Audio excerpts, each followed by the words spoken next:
Tertúlia. Bom dia a todos e todas. Hoje é dia 13 de março de 2015, sexta-feira. O verbete de hoje é de número 3.325, com 6 páginas, 36 logias e 15 máximos. O tema, trinômio invex, teneps, autodesperticidade, da especialidade pré-despertologia. O autor do verbete, nosso verbetógrafo já veterano, professor Alexandre Nonato. O professor Alexandre é graduado em Comunicação Social, mestre em Jornalismo, natural de São Paulo, de Piracicaba, São Paulo, voluntário da Conscienciologia desde 1995 e docente de Conscienciologia desde 1997. É autor do livro JK e os bastidores da construção de Brasília sob a ótica da Conscienciologia e coautor do livro Inversão Existencial, tenepsista desde agosto de 2010 e EPICOM desde 2014, né? Tem que acrescentar aqui na listagem. O trinômio invexis tenepsis autodesperticidade é a vivência teática por parte da consciência intermissivista, homem ou mulher, de 3 conquistas evolutivas ideais ao mesmo tempo: a inversão existencial, a tarefa energética pessoal e a condição de autodesassédio permanente total, com o objetivo de otimizar a interassistencialidade e a proexis. O holopensene pessoal da invexometria, com foco na teneps e na autodesperticidade. O mater pensene pessoal do inversor, levando à teneps e à desperticidade. O autodesvencilhamento das pressões holopensênicas mesológicas.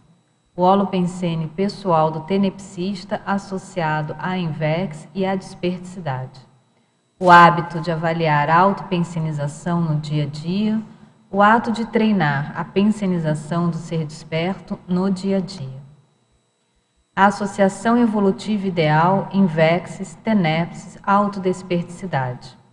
A autoanálise evolutiva a partir da invexometria, tenepsometria, despertometria. A inversão da maturidade potencializada através da teneps e acelerando a autodesperticidade. A inversão cosmoética favorecendo o desenvolvimento pleno da teneps e da autodesperticidade.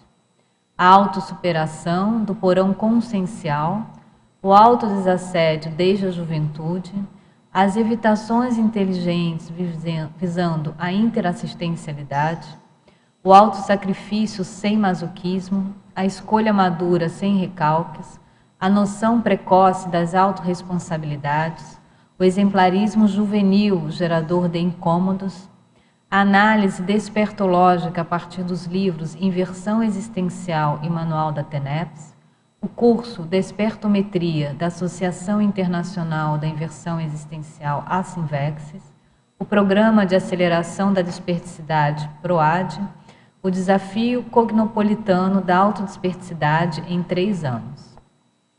Na parafatologia, nós destacamos as lembranças do curso intermissivo pré-ressomático, os fenômenos parapsíquicos marcantes ocorridos na juventude, a importância da projetabilidade lúcida na vivência do trinômio invex, teneps, autodesperticidade, o extrapolacionismo pré-despertológico, a invex e a teneps monopolizando as prioridades pessoais no dia a dia, promovendo gradativamente a autodesperticidade, a vivência de extrapolacionismos parapsíquicos e despertológicos a partir da invex e da teneps. A vivência conjunta da invex, teneps e desperticidade, contribuindo para qualificar a próxima intermissão. Na seção da argumentologia, o professor Alexandre ele traz 3 taxologias aqui, fazendo um destrinchamento, né, desse trinômio. No primeiro deles, com relação à invexometria, ele apresenta 12 aquisições evolutivas passíveis de serem conquistadas pelo inversor ou inversora ainda na fase preparatória da proexis. Na listagem abaixo, Sob o ponto de vista da tenepsologia, ele apresenta em ordem alfabética 10 vivências parapsíquicas passíveis de serem conquistadas pelo inversor tenepsista, também ainda na fase preparatória. E no item autodesperticidade, a listagem exemplificativa que ele traz mostra 11 características essenciais da autodesperticidade, muitas dessas decorrentes da teática da INVEX e da TENEPS. Vale a pena a gente analisar bem essas listagens, porque ela traz elementos importantes aqui, inclusive do seu ponto de vista prático, né, Alexandre? No item da remissiologia, dos 15 verbetes apresentados, nós destacamos bilibertação inversora, efeito do estado vibracional, max planejamento invexológico, tríade da autodesperticidade, trinômio evolutivo. O trinômio Invex Teneps autodesperticidade é meta evolutiva para intermissivistas dispostos a priorizar ao máximo a evolução com autodiscernimento, sem ansiedade ou assodamento. Você, inversor ou reciclante, está disposto a enfrentar os desafios da prática diária da TENEPS e da assunção da autodesperticidade? Quais estratégias vem utilizando para potencializar a evolução? A bibliografia específica apresenta 6 referências. Partindo agora para a mega-análise, nós temos trio, otimização, antecipação, intermissivista, interassistência, autodesassédio, parapsiquismo, invexometria, tenepsometria, despertometria, maturidade, prioridade, megafoco, desassim, experimentologia, pré-despertologia, cosmoeticologia, despertologia, amparologia e invexologia. Beleza. Alexandre. Inversor, tenepsista e desperto, você já é, né? Já declarou aí a sua condição. Conta pra gente como é que você pensou em reunir essas 3 características, né? Essas 3 conquistas e gerar esse verbete pra gente. Bom, boa tarde a todos. Mais uma vez gostaria de agradecer a oportunidade pela exposição aqui de um verbete. Também gostaria de agradecer a oportunidade, o empenho da equipe da Enciclosapiens pela revisão que foi feita, exaustiva, no meu verbete, especialmente aí a Marilene, né, e a Neida também no primeiro momento, que trabalharam bastante aí para revisar e deixar redondo esse verbete, né. A ideia desse verbete, trinômio, TENEPS, Invex, TENEPS e autodesperticidade, já vem numa linha de alguns verbetes que eu venho fazendo dentro desses temas. Então, verbetes na área de Invex, verbetes na área de desperticidade, também de TENEPS. E a ideia foi justamente juntar as pontas nesse verbete com essas temáticas. E aqui na definição, numa condição de vivência simultânea dessas condições, mas o outro lado também seria ver esse verbete como um crescendo, né? Na verdade, a proposta da Invex é justamente ir nesse crescendo TENEPS até chegar à desperticidade. E uma outra condição que acho que valeria a pena deixar, acho que a professora Cristina deu uma deixa muito importante aí, eu acho que a principal proposta desse verbete é colocar o foco na Invex, na TENEPS e na desperticidade, não no inversor, no tenepsista e no desperto. É claro que essa condição, do ponto de vista de exemplificação, ela é sempre importante e didática, mas eu vejo que a condição principal aqui é a gente fazer essa reflexão do ponto de vista da especialidade, da técnica, da ideia, e entender para que todo mundo veja o que já pode assumir dessa condição aqui, né? Então, até nos parágrafos finais aqui, eu procurei colocar a condição do trinômio Resex, TENEPS e autodesperticidade, que é para ninguém se sentir excluído dessa condição aqui no verbete. Na realidade, a condição que eu chamo a atenção para a Invex é da possibilidade do jovem começar desde cedo a mexer com essas temáticas e poder antecipar essas conquistas e ampliar isso nessa vida humana, que é uma vida crítica, que a gente tem oportunidades aí de estar acessando essas ideias e priorizando isso. Então, nesse sentido, me parece que a Invex é uma excelente oportunidade para o intermissivista que queira aplicar esses conceitos da conscienciologia aí. E, evidentemente, aí que a pessoa também pode levar para a sua realidade a condição de ressex. Eu acho que não há nenhum problema em relação a isso. E ela tem que avaliar o seu caso, quanto que houve de perda de tempo, de desvio, se é que houve realmente, né? Então, essa seria a proposta básica aí. Muito bom. Então, vamos às perguntas aqui, Alexandre. Ao verbetógrafo, professor Alexandre, em pensenologia, na página 1, né? Primeira página, na terceira linha. Como manter o megafoco pensênico inalterável pelas circunstâncias externas, não sendo desperto? Pois é, esse é um raciocínio interessante, porque a pessoa acha que ela precisa chegar à desperticidade para chegar nessa condição. E, na realidade, esse é o desafio, esse é o exercício. Contrário. Eu vejo que o ser desperto continua trabalhando esse aspecto, né? A pessoa que não é desperta, ela também continua trabalhando. Eu acho que ela deveria, né, colocar isso, assumir isso como uma condição, se ela vê isso como prioritária. Então, o que eu vejo? Eu acho que são condições diferentes. A condição da pessoa que já faz a assunção da desperticidade, no meu ponto de vista, ela chega num ponto que ela considera que ela banca e aquilo não afeta ela no dia a dia, né? Mas existem percentuais, e a gente tem que tomar cuidado com essa condição, que às vezes a gente pensa que o ser desperto, ele não sente mais nada, ele não... Quer dizer, às vezes a pessoa confunde o conceito de desperticidade com psicopatia. Então essa é uma pergunta, às vezes, que eu vejo assim, que eu fico pensando, né? Mas escuta, mas você não sente mais nada, você não tem mais emoção, você não tem nenhum tipo de... E não é, quer dizer, um processo, isso aí seria psicopatia. A pessoa que não tem nenhum tipo de situação emocional, quer dizer, isso não é desperticidade, né? O que a gente fala em desperticidade é a pessoa ter esse processo holossomático, né, incluindo a psicossomática, que faz parte da gente, mas isso chega a um ponto que aquilo não interfere mais nas manifestações diárias. Então, a gente pode pensar numa gradação. Às vezes, uma situação do dia a dia que leva a pessoa a ficar alterada, a pessoa fica assim a semana inteira, por causa de uma bobagem. Às vezes, ela fica assim o dia inteiro. Às vezes, ela fica assim 1 hora. Às vezes, ela fica assim 1 minuto. Às vezes, ela fica assim 10 segundos. Então, o desafio da desperticidade seria justamente a gente estar indo... diminuindo esse gap cada vez mais, né? E aí a grande, por exemplo, jogada do professor Valdo, que ele volta e meia ele fala, eu ainda não sou desperto total, é justamente isso. O que é total? Total é absoluto. Então, se você for levar a rigor, a risca, tudo, nem o serenão é total ainda. Ou a consciência livre seria total, absoluta ainda, né? Então, a gente tem que levar em consideração o que a gente quer dizer com total. Eu vejo que o ponto prático da condição da assunção da desperticidade, nesse ponto que está sendo colocado aí, é a pessoa já bancar que ela é capaz de fazer isso. Ela já não fica mais se vitimizando tanto, ela já assume as responsabilidades com relação a isso. Então, eu vejo que o nosso desafio, aí voltando para a pergunta, né, contextualizando, essa questão do megafoco pensênico inalterável pelas circunstâncias externas, ela é um exercício diário que nós temos aí. Né? E aí cada um tem que avaliar o seu caso, o que pega, e o grande desafio nosso é a gente ter mais tempo de reflexão no nosso dia a dia, para que a gente possa identificar isso e a gente possa trabalhar esses pontos.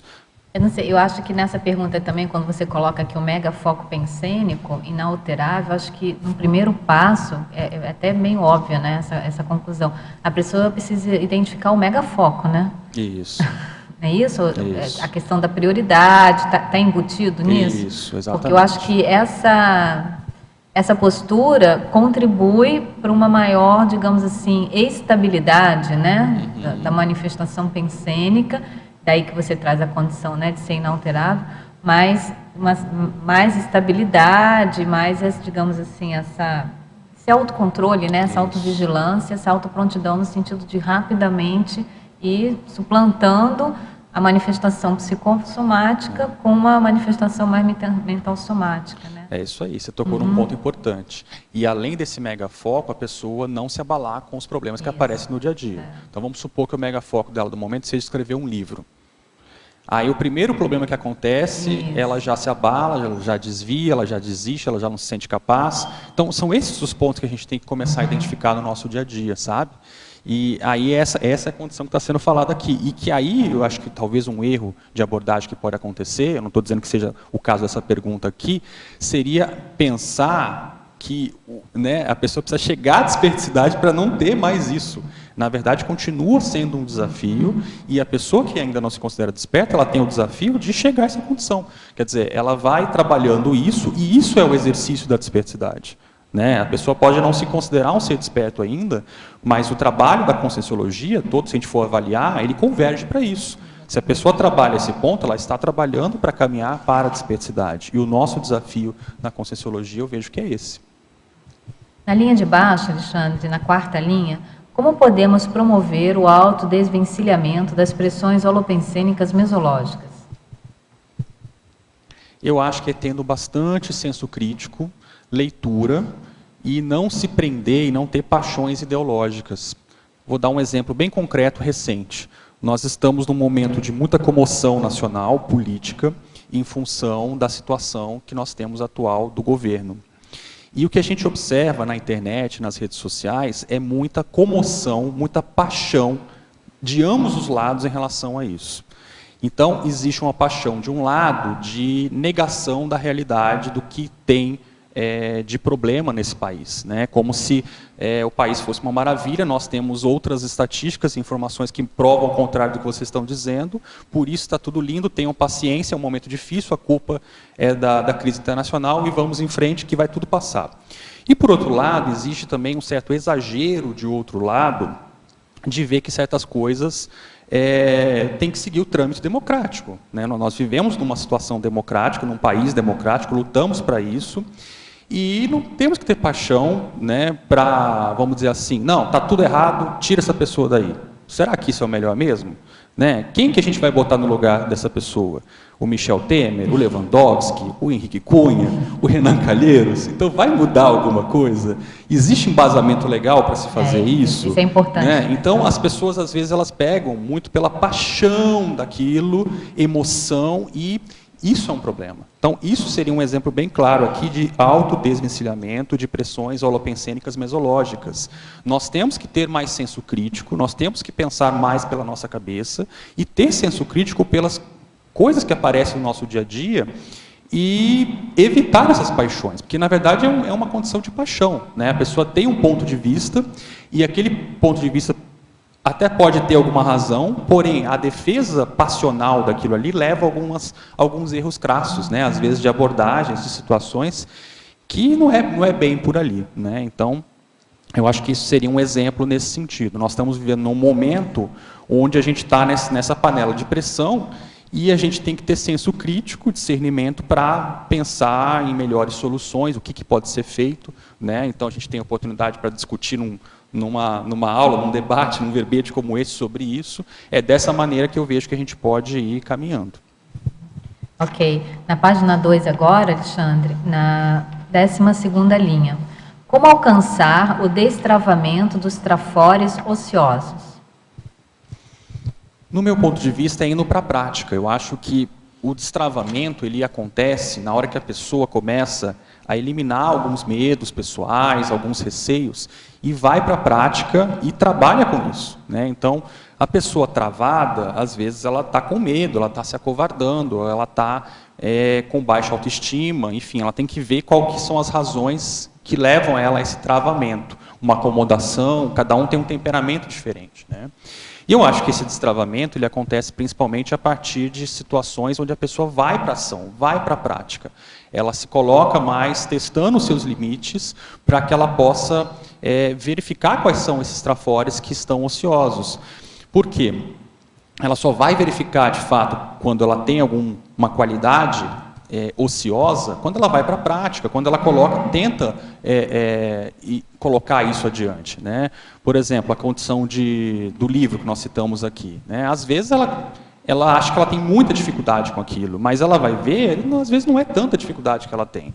O que está faltando, às vezes, é um empenho, uma dedicação, uma disciplina, e às vezes a gente cria aqueles dramas todos no nosso dia a dia que nos travam. E aí a pessoa, às vezes, até tem um trafor naquela área, e isso acontece. Né? Então, do ponto de vista, por exemplo, no meu caso, com essas questões que eu tenho estudado de uns anos para cá, eu tenho visto, tenho dado valor para muitas coisas que eu já tive de manifestações parapsíquicas e eu não dava valor para isso. Né? Então, eu não confiava nessa minha faceta, vamos dizer assim, eu confiava na minha faceta intelectual. Do ponto de vista parapsíquico, eu já duvidava um pouco mais, eu achava, não é bem assim, tem gente que é melhor do que eu e tudo mais, e com isso eu me travava. Então, nessa questão parapsíquica, é algo hoje que eu considero que em muitos traços eu venho destravando de uns anos para cá, justamente me permitindo vivenciar, acertar, errar e principalmente vivenciar esse outro lado que para mim eu já tinha algumas manifestações, mas que eu não colocava um foco que eu achava que eu poderia ter isso como um trafor, entende? Então, são exemplos, e aí cada um tem que ver seu temperamento, né, o que está pegando nesse momento, para ver isso. Mas certamente muitos de nós, às vezes, acham que nós temos alguns trafares, algumas situações que às vezes não são, às vezes são trafais, são traços que estão faltando priorizar na nossa manifestação. E na sua observação, o que você indicaria, qual que seriam elementos motivadores para a pessoa realmente colocar esses trafores ociosos, né, em prática ou ir atrás desses trafais, né? O que você observa que tem dado mais certo, a nível de indicar, de mostrar, olha, tenha essa motivação, a partir dessa motivação, a partir desse valor, você cita aqui a questão dos valores, eu achei interessante o seu verbete, né? Está alinhado a questão da desperticidade com os valores, mas quais são os valores pessoais que mais ajudariam a pessoa a ir ao encontro desses trafores ociosos? Olha, né? eu vou dizer o que resolveu para mim e eu tenho procurado focar. Eu acho que tem dois pontos, que é autoconscienciometria e autoconsciencioterapia. Autoconscienciometria, porque você tem que se conhecer, e às vezes a gente acha que se conhece, mas não se conhece tanto assim, e isso então é importante. Então existe o conscienciograma, existe a Conscius, que ajuda a pessoa a levantar de fato, realisticamente, esses trafores, trafares e trafais. Né? A outra questão, e sempre vale o aprofundamento, acho que a gente sempre pode aprofundar mais. E a outra condição é a autoconsciencioterapia, que aí, no caso, tem tanto a auto quanto a hétero, que eu acho que a OIC está aí para nos ajudar nesse sentido. E o know-how dessas duas instituições são muito grandes nesse sentido. A tecnologia, para a tecnologia, ela é muito forte. Né? O amparo de função, ela é muito interessante. E eu vejo que, nesse caso, são aspectos muito importantes. No caso da consciencioterapia, um ponto que me caiu a ficha muito seriamente é que, às vezes, nós temos certos limites, lacunas de autopercepção, que é muito difícil, com um certo time, a gente conseguir enxergar. E que determinadas pessoas, no caso os consciencioterapeutas, por exemplo, poderiam estar, vamos dizer assim, nos auxiliando a acelerar muito essa condição, entende? Então eu acho que a consciencioterapia ela ajuda demais nesse ponto, da pessoa a catalisar isso e ir direto no ponto, sabe? Então, no meu ponto de vista, o que ajudaria isso são esses dois elementos. Num momento seguinte, eu acho que um ponto muito sério seria o Código Pessoal de Cosmoética. Que aí, se você quiser falar um pouco, aí você fica à vontade.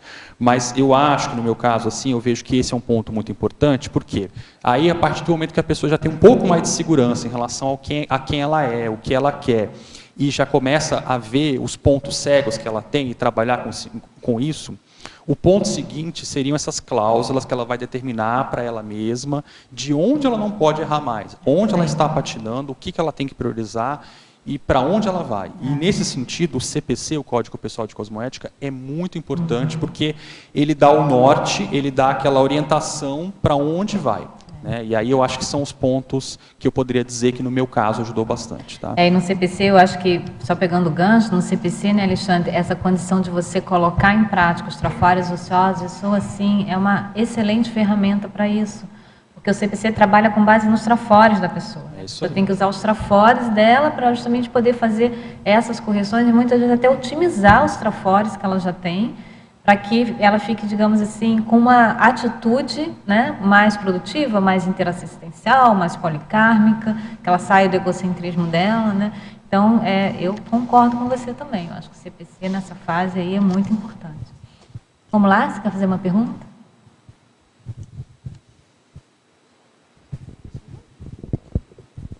Alexandre, aqui na fatologia, na página 2, a 5ª linha, a interassistencialidade na família nuclear. Você pode explicar para nós? Sim. Então, eu vejo que esse é um ponto, no caso do inversor existencial, bem crítico. E o que eu vejo de, às vezes, erros recorrentes em função de inexperiência e tudo mais. A pessoa, às vezes, conhece o paradigma consciencial, os princípios da conscienciologia, e ela acha que tem que fazer, entre aspas, tares com a família. Às vezes é possível fazer isso, às vezes é possível sentar, conversar, trocar ideias. Mas eu vejo que o principal elemento interassistencial com a família, no caso do inversor existencial, é trabalhar com a questão do exemplarismo. E o exemplarismo, ele se faz, muitas vezes, quietinho, trabalhando firme para a pessoa seguir a vida dela e conseguir autonomia o quanto antes. Então, eu vejo que isso, às vezes, é uma coisa não tão compreendida e pouco, às vezes, assimilada pelo inversor mais novo. Eu vejo que a condição da autonomia do inversor existencial é algo muito importante e que dá uma autoridade moral para o inversor em relação à família, muito importante para a interassistencialidade. Enquanto ainda há uma relação de dependência, seja financeira, seja material de algum tipo, seja emocional, afetiva, é muito difícil esse jovem, esse inversor, esse praticante da INVEX, fazer uma assistência efetiva para a família. Então, a condição de autonomia ela é muito importante, porque muitas vezes chega num ponto que esse jovem, ou essa pessoa que ela vai amadurecer mais cedo, ela inverte os papéis. Então, é claro que cada caso é um caso, mas às vezes há situações em que os pais reconhecem que a pessoa tem mais maturidade, tem mais estrutura para ajudar, e aí, quando é necessário, quando acontece, as pessoas vão bater na tua porta e pedir ajuda, efetivamente, né? E mais do que isso, a coisa mais séria é que a condição do exemplarismo, a condição de como você leva a sua vida, e sem tentar impor nada para ninguém, a condição de coerência, ela tem um impacto muito sério para as pessoas que estão ao nosso redor. Isso é mais sério do que falar milhões de palavras tentando convencer a pessoa, e aquilo às vezes não cria uma ressonância, porque a pessoa não entende, tem uma outra forma de encarar a vida, tem outros valores, e aí o que acontece? O exemplo é uma condição muito séria, porque não tem como você passar uma borracha no exemplo, né, do modo de você seguir a sua vida, né? Então, eu acho que a condição de fatos concretos ela é muito importante nesse sentido. Eu vejo, então, mais ou menos por aí. Eu não sei se você queria alguma coisa mais específica nesse ponto. Certo? Alexandre, agora na página 4, no item autodesperticidade, você pode explicar o item 6, autoimunidade consciencial? Autoimunidade consciencial é um verbete da enciclopédia da conscienciologia, que já existe, se não me engano tem alguma coisa no DAC também, dicionário de argumentos conscienciológicos, sobre isso, e é uma condição em que faz parte do desassédio, né? O que acontece então? O grande desafio da condição de não ser mais assediado extrafisicamente ou seus autos assédios é o quanto que a pessoa aguenta a carga desses desassédios que ela faz no dia a dia, desses conflitos que aparecem, desses problemas, dessas situações. E eu costumo dizer assim que é uma equivalência, se a gente fosse grosseira, dizendo assim, com relação à atividade física. Então, a pessoa que ela é sedentária, ela vai fazer uma esteira, ela vai levantar algum peso, alguma coisa, e o que acontece? Ela não aguenta, num primeiro momento, aquilo, e ela vai ficar dolorida, vai ficar cansada, vai se cansar e tudo mais. Então, o que acontece? Com relação às energias, com relação ao parapsiquismo e com relação ao desassédio, eu penso que acontece a mesma coisa. Então, a pessoa, num primeiro momento, ela não vai ter uma imunidade, ela não vai ter, às vezes, um fôlego, um preparo energético suficiente para bancar uma situação. Isso não faz dela uma condição assim de, eu vou desanimar porque eu não aguento. Não, é como uma atividade física. Você vai tentar fazer aquilo, você não vai ter o preparo adequado naquele momento, você vai ter dores pelo seu corpo, vai ser desconfortável, mas na semana seguinte você já vai aguentar fazer um pouquinho mais. E assim vai. E com relação a essa condição da autoimunidade, eu vejo mais ou menos a mesma coisa. A gente vai sempre num crescendo, então, no sentido de verificar quais são os pontos que nos pegam no nosso dia a dia. E aí aconteceu uma situação, aquilo gerou um assédio, um autoassédio, um heteroassédio. Ok, o que eu posso fazer no momento seguinte para melhorar essa condição e para que isso não aconteça mais, né? E não fazer dramas com relação a situações que possam acontecer e que são aprendizados para nós, né? Então, com relação à autoimunidade consciencial, é um ponto essencial da desperticidade e que justamente essas condições da INVEX, que a pessoa vai começar desde cedo, então, a priorizar a assistência, a planejar a sua vida, a pensar na profissão de uma maneira mais lúcida, a pensar na interassistencialidade, chegando, por exemplo, numa TENEPS mais cedo. Ela vai chegando num ponto que o estofo dela vai aumentando e aí a desperticidade passa a ser uma condição mais viável com o passar do tempo. Não sei se você concorda comigo, mas eu particularmente vejo assim um ponto de convergência entre a técnica da INVEX, a TENEPS e a desperticidade, que é a condição do planejamento, né? Eu acho que a INVEX ajuda muito nessas outras duas técnicas, porque ela já traz no seu bojo intrinsecamente a condição de um planejamento, né, mais detalhado, uma reflexão. Quando você aplica a técnica da INVEX, você já está, digamos assim, consertando algo que deu errado, muitas vezes por essa ausência de um planejamento prévio, de uma reflexão maior, né, de uma assunção dos valores intermissivos, digamos assim, até uma determinada idade, né? Então, acho que tanto a INVEX, a TENEPS, como a autodesperticidade, tentando fazer o gancho aqui com a condição da autoimunidade consciencial, passam por um planejamento, né? Uma etapa de dedicação a se planejar, se planificar ali como que é a evolução da pessoa. Você concorda? Eu concordo. E tem mais um ponto que acho que vale a pena aproveitar a sua fala, que às vezes a gente vê bastante nas atuais gerações, de um certo estigma com relação à palavra planejamento, associando isso a engessamento, o que é um erro muito grosseiro muito grande, no meu ponto de vista, porque planejamento é o inverso de engessamento, né? Então, planejamento, quem for estudar administração e outras áreas afins, vai ver que ela é fundamental em diversas áreas da nossa vida, né? E o que acontece? O planejamento, ele não existe para engessar ninguém. O planejamento, ele existe para encurtar o tempo de metas que nós temos. E esse planejamento, ele não é engessado, ele não é uma coisa que é estática, ele evolui, ele melhora, ele aprimora, ele é revisto constantemente. Nós falamos do Código Pessoal de Cosmoética, por exemplo. Ele não é o único para a vida inteira. Ele é atualizado constantemente. E até o ideal é que ele seja realmente revisto constantemente, porque ele é aquela verpom do momento, né? Ele serve para hoje. Pode ser que daqui a 1 ano, 6 meses, ele não sirva mais. Possivelmente vai servir, mas alguns pontos podem mudar, podem ser revistos. Então, nessa questão, eu acho que é muito importante aproveitar isso, porque a questão da palavra planejamento, ela é muito mal vista ainda, sabe? Tem muito aquela condição de deixa a vida me levar, vamos ser, né, assim, liberdade. Só que, na realidade, a pessoa que não faz planejamento, ela não é livre, ela é caótica, ela é desorganizada, ela se enrola mais fácil. Ela então, fica refém dos acontecimentos, né? Ela fica refém do determinismo. Com planejamento, ela consegue justamente colocar o livre-arbítrio dela, né, em ação, não é isso? Exatamente. Eu penso assim, pelo menos.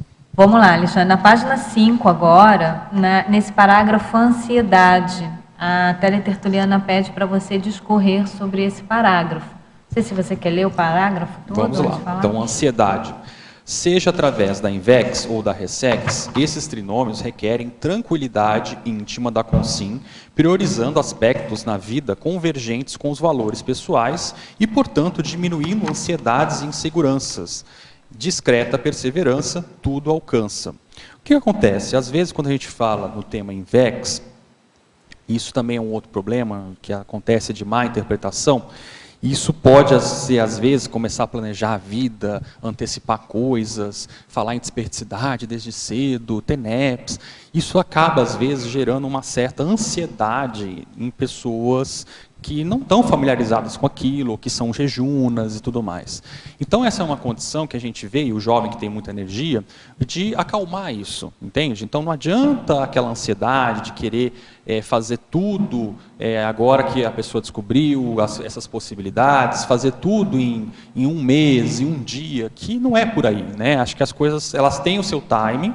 Claro que o importante da Invex e da Ressex é a gente ter foco, ter prioridade, procurar ter uma constância na nossa vida, mas isso não é um elemento para gerar ansiedade, para fazer uma pressão, a gente tem que aprender a lidar melhor com isso. Então a gente fala, a inversão existencial ela é uma técnica, assim, até certo ponto, muito radical, né? Porque ela começa desde cedo a mexer com a vida pessoal, a programação existencial. Então a pessoa acaba abdicando de muitas coisas. Isso que a gente fala, por exemplo, das evitações da Invex, é um exemplo disso. Então isso às vezes é mal interpretado, não é compreendido.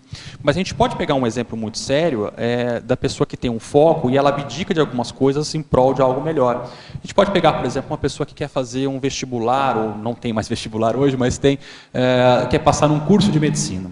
Então ela tem que estudar muito lá para fazer um vestibular ou um Enem, alguma coisa assim. O que acontece? Como é um curso muito concorrido e muito difícil de ser passado numa boa faculdade, a pessoa ela vai ter que, inevitavelmente, na maioria das vezes, abdicar de algumas coisas. Então ela vai estudar mais, ela vai ficar mais concentrada dentro de casa, às vezes ela vai namorar menos do que ela gostaria, ela vai se divertir menos do que ela gostaria, ela vai restringir seu círculo de amizades às vezes, e ela vai botar um foco naquilo porque é algo que ela deseja, ela vê como um valor dela, e vai ter um resultado, ela vê como um resultado. Com relação à inversão existencial, a gente pode dizer, analogamente, de uma maneira similar, que algumas coisas são um pouco similares, né? Então a pessoa, ela às vezes vai abdicar de algumas situações, de algumas coisas, para mais para frente colher alguns frutos, né? De alguns valores importantes que ela tenha, de algumas coisas que ela quer alcançar. Então é mais ou menos nesse sentido aí que a gente vê, e isso é um elemento que ajuda a diminuir essa ansiedade, no meu ponto de vista, entende? Não querer as coisas para ontem, mas entender que as coisas têm um time para que aconteça. É interessante porque essa pensata aqui, né? Discreta perseverança, tudo alcança, acho que resume bem a condição do devagar e sempre, mas com um mega foco, né? E que no caso dos jovens realmente é o desafio, né? Exatamente, segurar a ansiedade, né? Vamos lá? Na fatologia, na página 2, na quarta linha, o autossacrifício sem masoquismo. Sacrifício é uma palavra meio negativa, né? O que você quis dizer com isso? Então, foi de propósito, pelo seguinte, a Invex ela é uma técnica que exige sacrifícios, é um autossacrifício, até certo ponto. Porém, não tem masoquismo nesse sacrifício. Então a pessoa faz isso em função de objetivos claros que ela tem. Nós mencionamos o exemplo desse estudante de medicina, provável estudante de medicina, o vestibulando, né?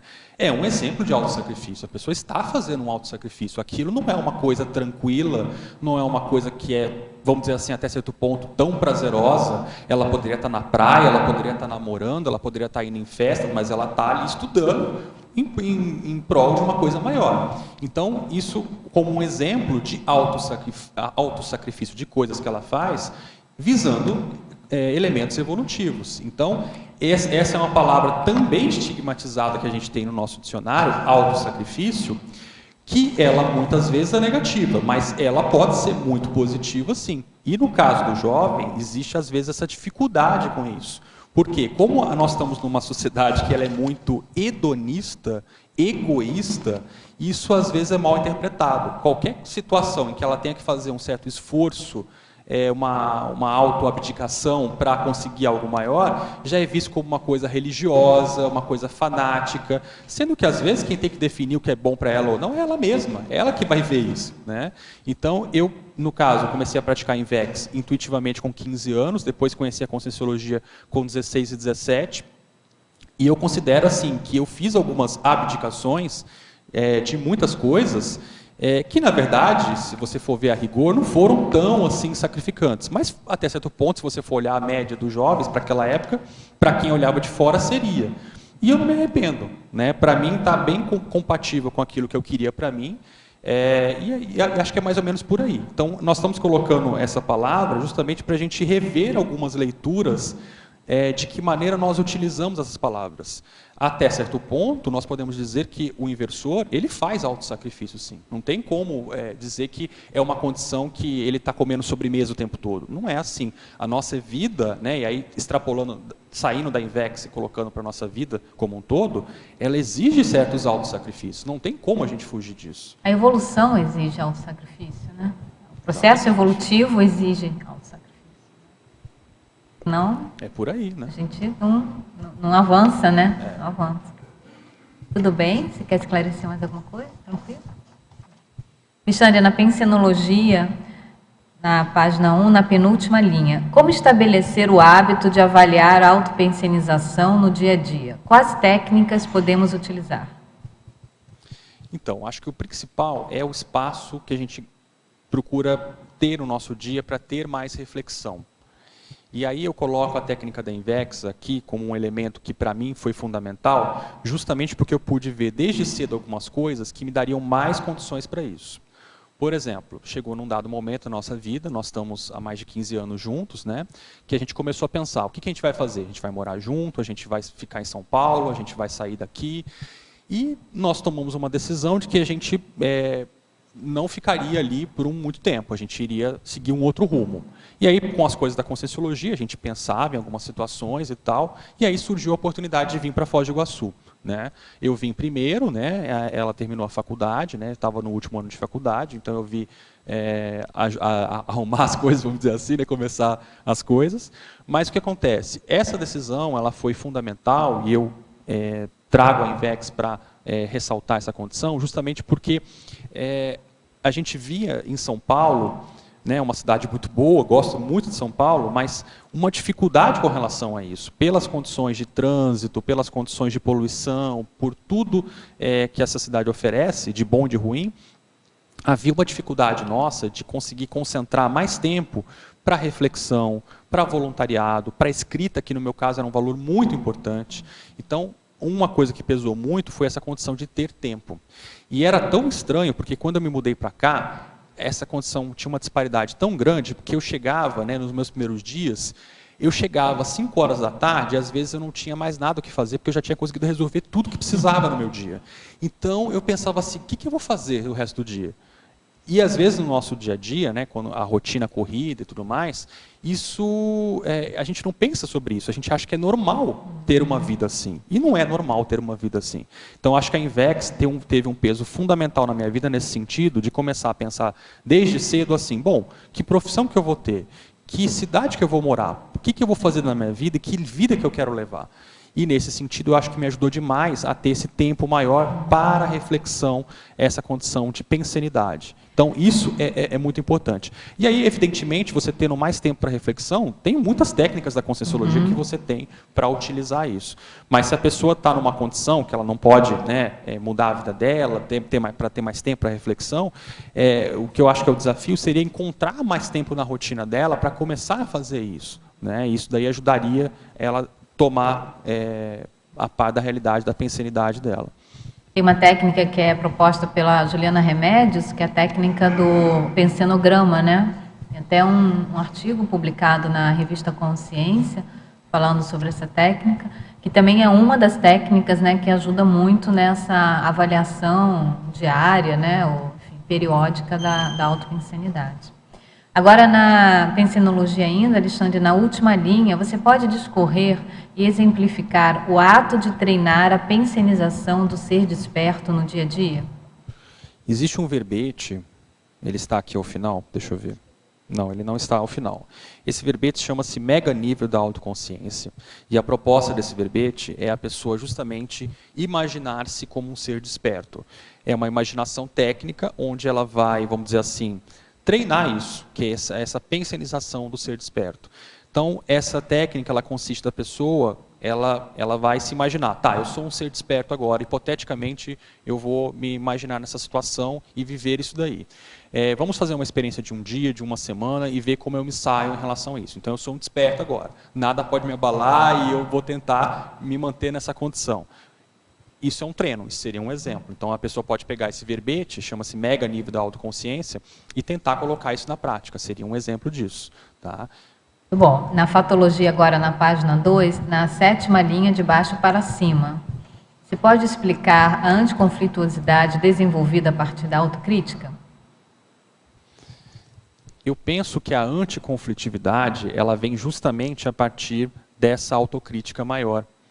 Porque se a pessoa não consegue reconhecer nem o que está acontecendo, nem os trafares dela, nem os pontos de start desses conflitos, como é que ela vai conseguir resolver isso? Então aí ela vai botar a culpa na crise internacional, ela vai botar a culpa em tudo que não seja dela, né? Então assim, essa condição da autocrítica ela é muito importante nisso. Que a gente, né, brincou aqui com a crise internacional porque a gente mencionou no começo o exemplo aqui da situação econômica e política do país.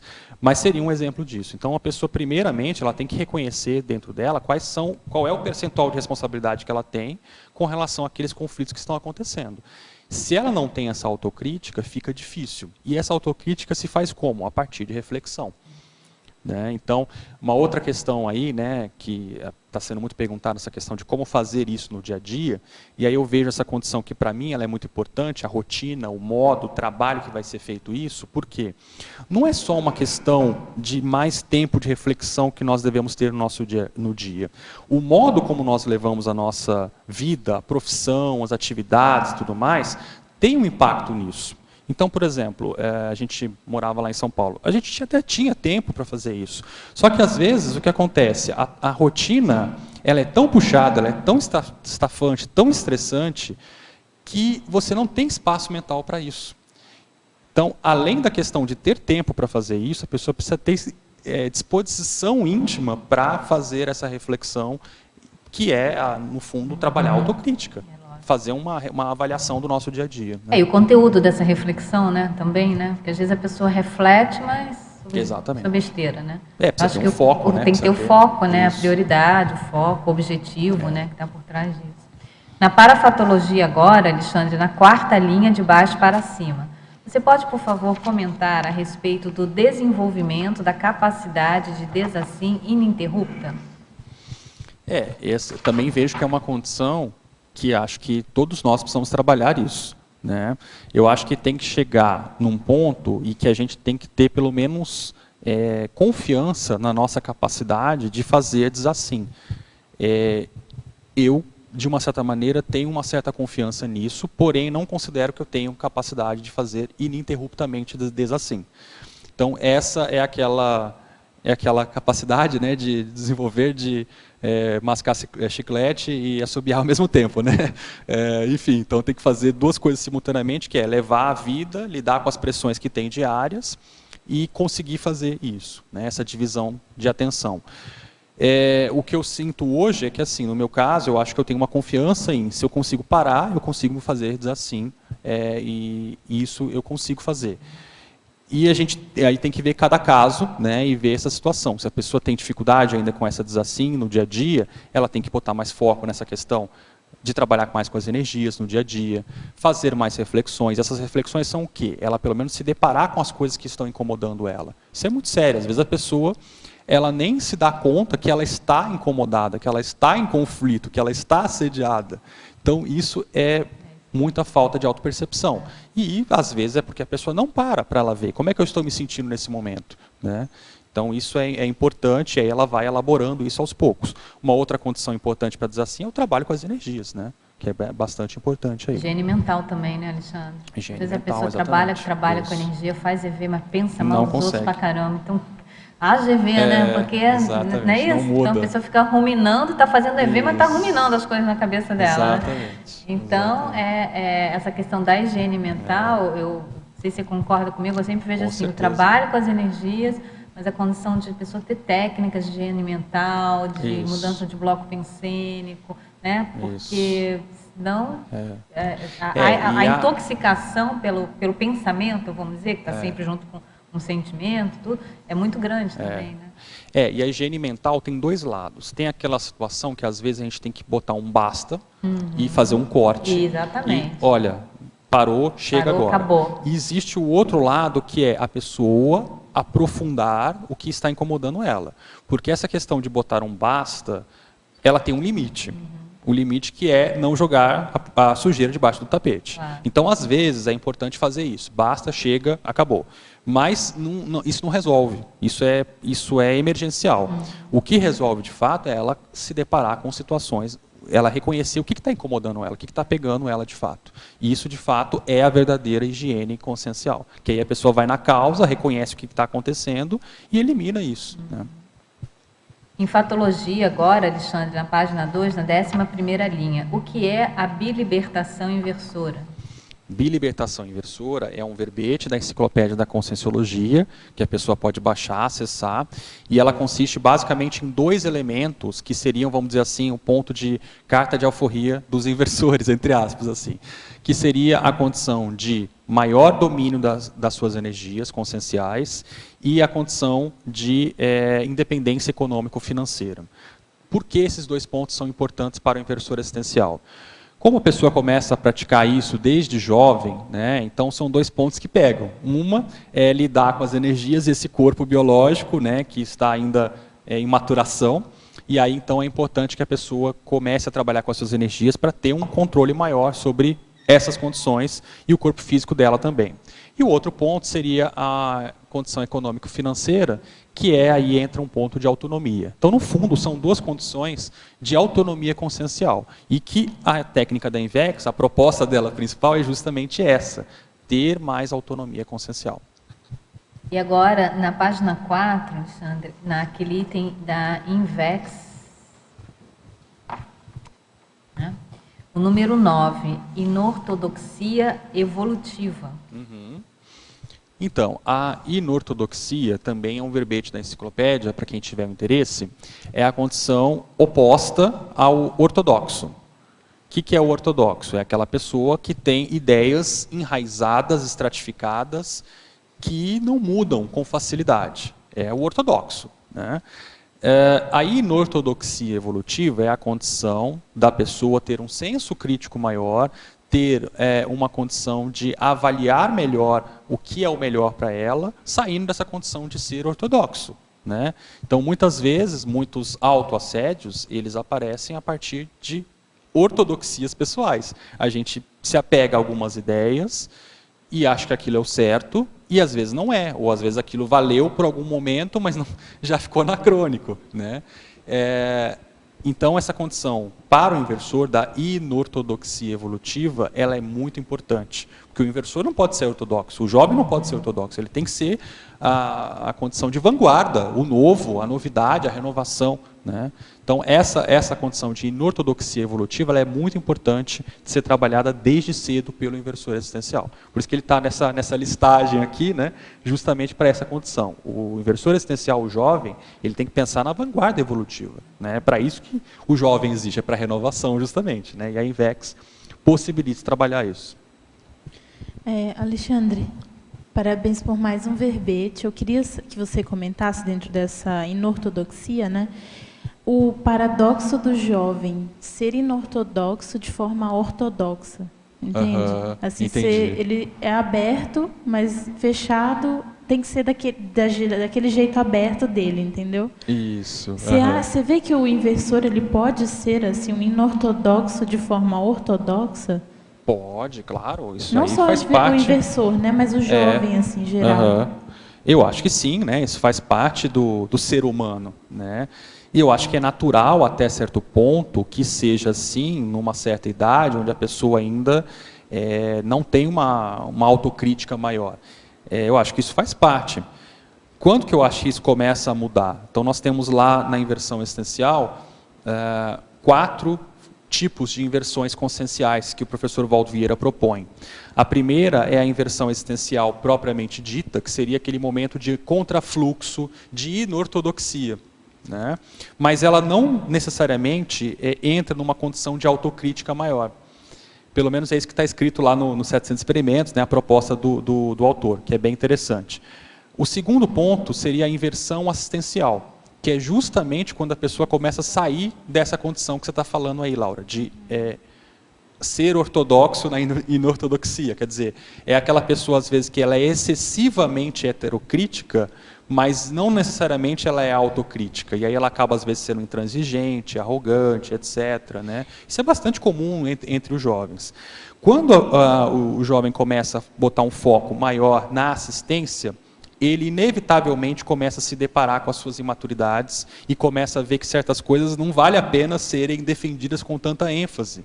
Né? Existe muita necessidade, muita coisa para ser feita em matéria de assistência e certas coisas perdem o sentido, né? Justamente porque as oportunidades assistenciais estão aí. Então eu vejo que um ponto fundamental é essa condição da inversão assistencial, que aí entra para o terceiro ponto, que seria a inversão da maturidade. A inversão da maturidade é uma consequência disso, que é quando o jovem, né, já vai amadurecendo e ele chega num ponto que ele já está mais maduro, justamente pelas oportunidades que a assistência oferece a ele. Então esse momento de inortodoxia, primeiro seria seria inflexível porque a pessoa... Você acha que isso é necessário no sentido da pessoa ter que... Porque assim, o jovem nem sempre tem a sustentabilidade da ideia inortodoxa logo no começo, né? E aí parece que ele faz isso como uma forma de se autodefender e de ir contra esse contrafluxo mesmo. Você vê que essa parte é necessária? Quer dizer, só vira patológica quando não tem essa maturidade, essa inversão da assistencialidade, né? Não é que ela seja necessária. É o que a pessoa manifesta no temperamento dela. Então, existem jovens que são muitos, que são dessa maneira como você está falando. Isso acontece e eu até me identifico com isso, com esse modo que você colocou. Existem outros jovens que já é o contrário, eles têm uma dificuldade de posicionamento muito grande. Então, cada pessoa, cada inversor, tem que avaliar as características do seu temperamento e o que pega mais. Então, essa condição, por exemplo, da inversão existencial, a primeira fase, que é a do senso crítico, às vezes, para aquele jovem, é um problema, porque ele não tem senso crítico. Ele, às vezes, até é mais tranquilo, ele não é de briga, mas ele é tranquilão demais da conta. Passa da conta. Então, às vezes, um aspecto de ser mais posicionado, de ter opiniões fortes, às vezes faz falta para ele, né? Isso é importante dentro da INVEX. Então, não é que é necessário ou não é. A pessoa tem que avaliar o que pega para ela naquela fase de vida que ela está. E é natural, né? Quer dizer, o inversor ele não é um ser perfeito. Aí aquela confusão que a gente comentou no início, né? Existe uma diferença entre inversor e INVEX. O inversor é a pessoa que pratica a técnica da INVEX. A técnica é uma técnica evolutiva, avançada, de ponta, de vanguarda. Agora, quem aplica aquilo é um jovem, cheio de maturidades, cheio de problemas, que está fazendo força para aquilo. E a proposta da técnica da INVEX é justamente burilar esses pontos do jovem. Isso que, às vezes, a INVEX é mal compreendida, né? Você associar as duas coisas como sinônimos, e não são. Quer dizer, a pessoa que está aplicando a técnica da INVEX é um ser humano que está tentando evoluir, avançar, né? Mas cada um tem que ver, então, qual é a sua necessidade. É isso que eu vejo, sabe, Laura? Uhum. Outra coisa, a gente pode, então, fazer um cotejo com isso. Na técnica, essa inversão das maturidades, quer dizer, esses tipos de inversões são crescentes, né? Mas no inversor pode acontecer simultaneamente ou uma antes da outra, não existe assim um crescendo, uma regra, né? Normalmente ela se dá dessa forma, da maneira como ela está descrita ali nos 700 experimentos, ela é praticamente cronológica, que ela acontece assim, é como se fosse pré-requisito uma coisa de outra. Claro que isso pode acontecer e simultaneamente, mas normalmente existe um crescendo nesse processo. Tá? Normalmente a pessoa ela começa a inverter alguma coisa, nem que seja do ponto de vista de prioridades, né? E aí ela vai voltar essa inversão, né, de existencial, propriamente dita, a primeira fase, para ela mesma. E, inevitavelmente, o passo fundamental seria ela sair de si para fazer assistência efetiva. Né? Obrigada. Na fatologia, Alexandre, na página 2, última linha, o desafio cognopolitano da autodesperticidade em 3 anos. Como podemos aferir e concluir que estamos aptos a aceitar tal desafio? Eu vejo o seguinte, também há um certo drama em relação a esse tema, porque o que a pessoa tem que avaliar é o seguinte, mudando a pergunta, que nível de desperticidade, de percentual de desperticidade eu assumo para mim hoje? Então esse é um ponto para a pessoa fazer reflexão. Se ela não se sente tranquila em relação a isso, é importante ela avaliar, porque o que acontece é que às vezes a tendência nossa é tirar o corpo fora. Então vamos avaliar do ponto de vista matemático a partir do conscienciograma para a gente entender o que a gente está falando, né? O conscienciograma tem um referencial que é de 0 a 100, que tem como referencial o ser e não. Se a gente trocar essa escala e colocar de 0 a 100 o ser desperto, a gente vai ter aí, então, fazendo as contas, o pré-serenão, que seria a pessoa mais vulgar, na média da humanidade, 50%. Ou seja, um pré-serenão, um pré-desperto vulgar, ele teria 50% em tese de desperticidade. Aí a pergunta que a gente faz é, qual é o percentual de desperticidade que eu já assumo para mim? Já é 100%? Ou eu estou dizendo que é menos que 50%? Então eu sou menos que um pré-serenão vulgar? Se a pessoa já se admite nessa condição, no mínimo 50% ela tem. O que ela está fazendo com isso? Então, acho que mais ou menos por aí é que a pessoa tem que avaliar, porque enquanto às vezes a pessoa fica, não sei se é o caso aí, né, mas às vezes dá muito a sensação, em outras situações que eu vejo, da pessoa se esquivar um pouco disso. E ela deixa de assumir o que ela tem de maturidade, o que ela já tem de desperticidade. Uma outra coisa que vale a pena falar. O conscienciograma, a rigor, ele é um parâmetro que existe para a gente se avaliar, mas não tem uma condição que a gente chega, pelo menos eu imagino assim, tá? Eu não sei o que você pensa aí, professora Cristina. Mas assim, olha, a partir desse momento você virou um serenão, está aqui o seu certificado ISO 9002, a partir de hoje você é um ser desperto, a partir, né? Então assim, não existe essa condição. Se a gente for avaliar cada um de nós aqui friamente, do ponto de vista da evolução, possivelmente vai ter capítulos que a pessoa é um serenão. Naquele item, não é que ela seja um serenão evolutivamente, naquele traço que ela avaliou, ela é 100%. Por que não? Qualquer um aqui pode ver nessa situação. Então, naquele traço, ela é um serenão, ou ela é um evoluciólogo, ou ela é um ser desperto. Por outro lado, ela pode avaliar traços nela em que ela seja uma cons réu transmigrada. Por que não? O que a gente espera, né, em tese, de um ser desperto, é que essa disparidade vá diminuindo. Então, não dá para ter uma disparidade tão grande, né, de traços tão gritantes assim, né? Então já tem que ter um equilíbrio um pouco maior. Mas não quer dizer que ela não vai ter, o ser desperto, por exemplo, não vai ter uma nota baixa, né, em algum capítulo especificamente. Então é esse ponto que a gente tem que começar a avaliar e pensar. Então a pergunta que eu faria para essa pessoa é, você tem algum traço de serenão? Eu vejo que todo mundo tem. Essa pergunta que você fez no início, né? Qual que é o percentual da autodesperticidade que a pessoa já assume que tem? Porque ela não vai partir do 0 e em 3 anos Exato. ela vai chegar no 100, né? Ou seja, ela vai partir de algum ponto que ela já possui e a partir do que ela já tem, ela vai justamente, como você falou ali, né? Colocando os trafores ociosos mais em atividade, fazendo autoconsciencioterapia, fazendo autoconscienciometria, mas a partir do que ela já tem assumido, vivenciado, né? Preferencialmente colocado em prática, né? Exercitado, dali que ela vai fazer digamos assim, alavancagem, né, para cada vez mais chegar na condição da imperturbabilidade, da autoimunidade. É por aí. Pode passar. Alexandre, boa tarde, Marilza, tudo bom? Alexandre, bem Obrigada, no meio Marilza. da segunda linha... Obrigada. Bem no meio da segunda linha, o exclusivismo dos interesses pessoais. Logicamente aplicado ao trinômio, né? Qual seria o limite para o egocentrismo nisso? Como você faz um cotejo entre esse exclusivismo e o egocentrismo? É um problema de intenção, antes de mais nada, de foco, o que ela deseja com aquilo. Uma das propostas da técnica da INVEX é chegar numa condição desse exclusivismo dos interesses pessoais. Ora, mas para que existe a técnica da INVEX? Não é para a pessoa fazer resistência? Não é para a pessoa otimizar a evolução dela? Então, Se está um processo muito egóico, tem alguma coisa errada com essa inversão, para começo de conversa. Então, o que a gente tem que avaliar no nosso caso, tanto o inversor quanto o reciclante, é para que eu desejo esse exclusivismo de interesses pessoais?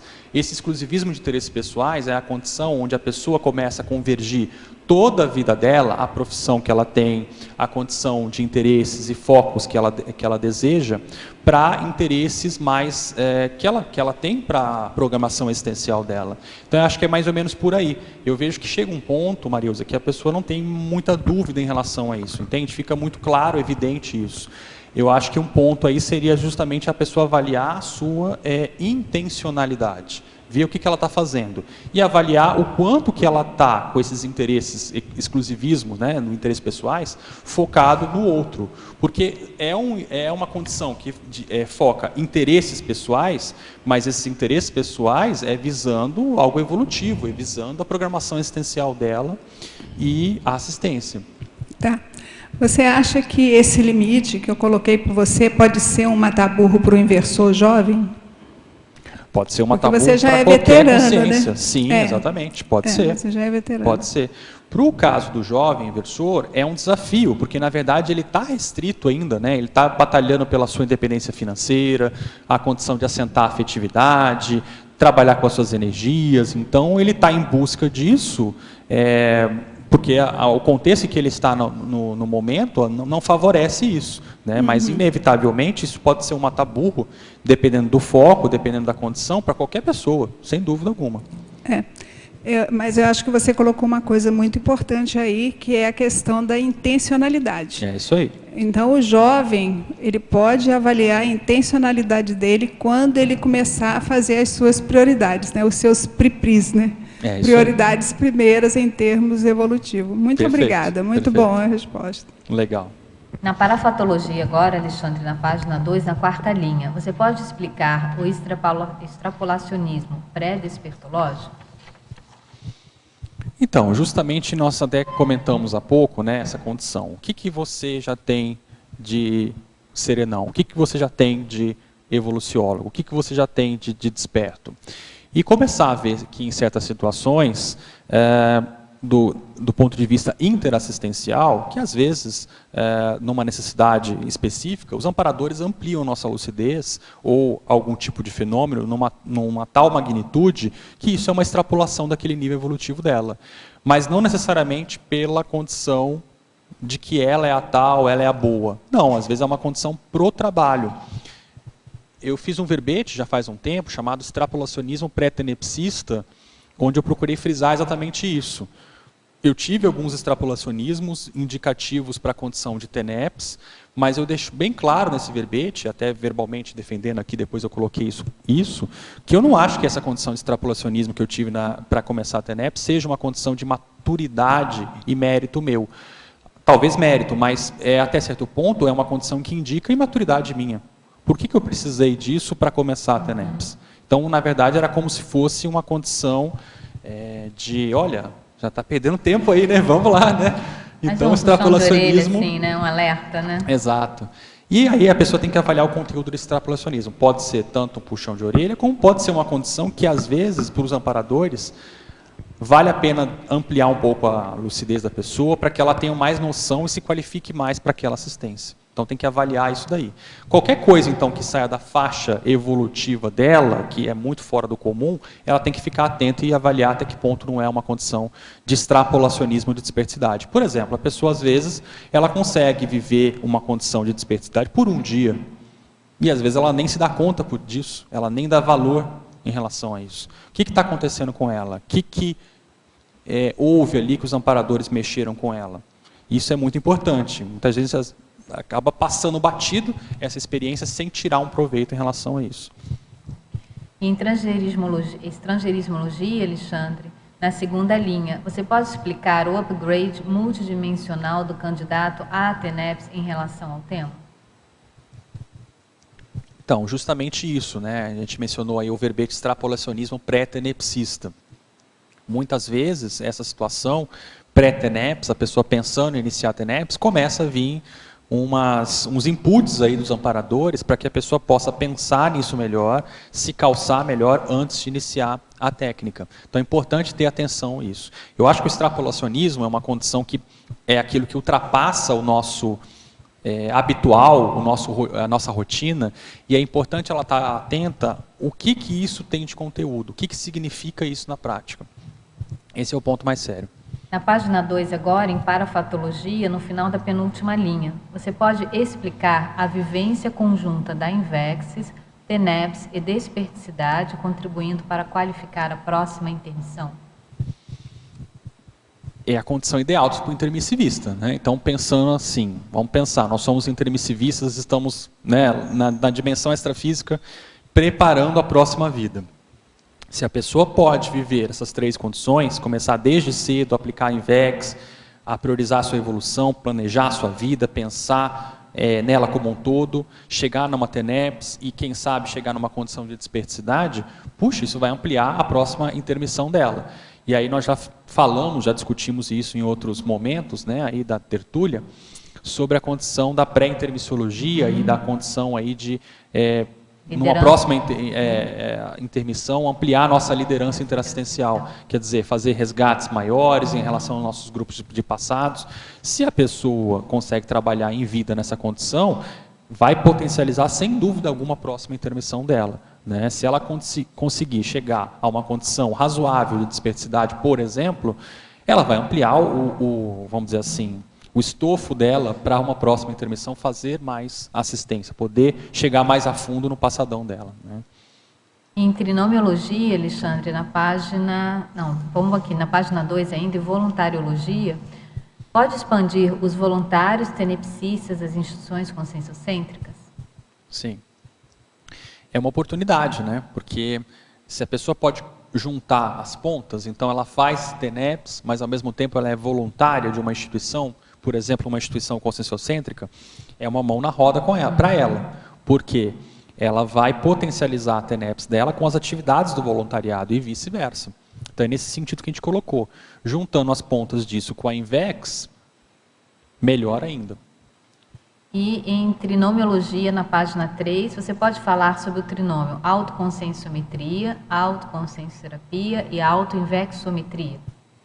Então, nós até comentamos no início, né, os 3, você me perguntou sobre o que foi importante, né, o que poderia ser utilizado. Eu já citei aqui anteriormente, então, a condição que, para mim, autoconscienciometria, autoconsciencioterapia e código pessoal de cosmoética são pontos que, para mim, foram fundamentais para essa condição de avaliação da desperticidade, de avaliação da pensanidade. E aí o último ponto que talvez tenha faltado é a condição da autoinvexometria com o tema aqui, que aí a pessoa vai avaliar, a proposta da invexometria é a pessoa começar a avaliar desde cedo o quanto que falta para ela chegar à desperticidade. Né? Porque a proposta que tem ali nos 700 experimentos, existe um gap. Então, tem o inversor, que está começando com o seu porão consciencial, e todos aqueles capítulos ali para ela avaliar o seu porão consciencial. E, de repente, ao final, tem alguns capítulos mais avançados, por exemplo, meta do inversor aos 40 anos de idade, que tem algumas coisas avançadinhas lá até hoje, né? Mesmo passando aí 20 anos, mais de 20 anos. Então, o que acontece? Eu vejo que o invexograma, a invexometria, existe para isso, a pessoa começar a avaliar esse gap aí, o quanto que falta para ela chegar a essa condição. Em pensenologia, Alexandre, na página 1, na terceira linha, de baixo para cima, a identificação do holopensene específico da consciex. Qual exercício você sugere para fazer essa identificação? Está na pensenologia, terceira linha, de baixo para cima. A identificação do holopensene específico da consciex. Que exercício você sugere para se fazer essa identificação? Olha, o exercício da vivência máxima aí de escagem que a gente tem de possibilidades no nosso dia a dia. Não tem muito segredo, não tem muito mistério. O que eu acho que é o desafio nosso é a gente tentar, nessas situações que existem de escagem, né? E aí para a pessoa estar numa condição de escagem, ela tem que estar fazendo de alguma maneira algum tipo de assistência, saindo do ego dela, e aí às vezes acontecem alguns erros, né? Porque a gente tem às vezes a tendência, né? Tem que avaliar o caso, o temperamento pessoal, às vezes a pessoa ela se fecha e interpreta mal o que é autodefesa energética. Então, a autodefesa energética não é a pessoa expulsar a consciência da psicosfera dela. Show, vamos fazer ver, sai. Né? Não é isso. E aí, esse movimento justamente de admitir uma escagem na nossa psicosfera e procurar interpretar o que aquela consciência está querendo, está pensionizando. E isso se faz, eu acho que se a pessoa tiver uma possibilidade de, ao escutar o que está acontecendo nesse momento com ela, isso acontece inevitavelmente. Por quê? É o que acontece, ela vai ver qual é o padrão emocional que ela está. Porque a escagem, gente, ela é uma condição que, se a pessoa ela reconhece isso, ela tem um mínimo de lucidez, ela vai perceber que ela está escada. E aí ela tem que avaliar que tipo de emoção vem para ela, que tipo de pensamento aparece. Mesmo que ela reconheça que não seja dela, aí ela vai justamente avaliar. Poxa, apareceu esse tipo de pensamento, apareceu isso. Então é um tipo de escagem que tem um padrão de mais depressão, de mais autovitimização, ou é um tipo de escagem que tem um padrão de maior belicismo, de maior contrapensenidade, de maior conflitividade, né? É um tipo de escagem que às vezes remete mais a acidentes de percurso, começa a dar muito problema, muita coisa, efeito físico. É dessa maneira, então, pela prática, que eu acho que a pessoa vai chegando a essas conclusões. Mas, para isso, ela tem que ter uma noção do momento que ela está escada. Então, ela tem que caminhar para uma condição de maior lucidez para esse momento, porque se ela vai levando a vida dela que nem um trator no dia a dia e não para pensar muito, não para se avaliar, ela não tira proveito dessas condições. Então, é nesse sentido que a gente chamou a atenção aí para que a gente tenha maior proveito disso. Então, perceber o padrão dessa consciência a partir disso, porque a escagem está aí. A escagem aparece, a pessoa sente aquilo na prática. Aí cabe a nós a gente ter mais atenção em relação ao que está acontecendo, ou a gente não discriminar isso e seguir a nossa vida. Que aí entra no assédio. A pessoa fica assediada justamente por isso, porque ela não discrimina uma coisa e segue a vida dela. Se ela consegue fazer essa discriminação, ela consegue ir depurando esse padrão da consciência. Tem a diferenciação, né, pensênica, né? Tem até um laboratório lá na Aracê, que é um laboratório da diferenciação pensênica que traz técnicas, né, que ajudam nisso. Alexandre, você falou ainda há pouco que passou por um extrapolacionismo, né, para iniciar a sua TENEPS. Aqui na 7ª linha, de baixo para cima, na página 2, em Fatologia, você coloca aqui o destravamento intraconsciencial, o destravamento dos trafores ociosos. Eu gostaria que você fizesse uma analogia disso com o extrapolacionismo. Esse destravamento necessariamente é um extrapolacionismo que você está se referindo aqui? Na verdade, não, Marilza. Eu acho que pode até ter alguma relação, mas esse destravamento, ele é uma coisa real, efetiva, e não um extrapolacionismo, que a gente está falando aqui. Então, no caso, seria a condição da pessoa ir para a prática e colocar em prática aqueles trafores que estão ociosos ainda.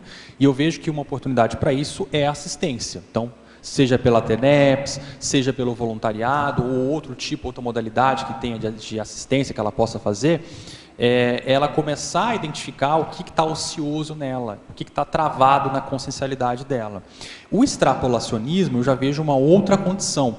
Ela é aquilo que sai do habitual, do típico, do rotineiro. Então, a pessoa tem um upgrade e, muitas vezes, ela já está fazendo assistência, né? Então, o problema ali não é necessariamente, às vezes, um travão. O problema ali é que tem um upgrade por alguma questão, né? E aí cabe a ela tirar proveito disso ou não. A condição de destravamento que a gente está chamando a atenção aqui é a pessoa destravar, exatamente, para a programação existencial dela. Então, seria um processo que aí seria algo efetivo e não um processo uma intraconsciencial. Isso, exatamente. Ela resolve e parte com vontade para cima das metas dela. É isso aí. É isso, né?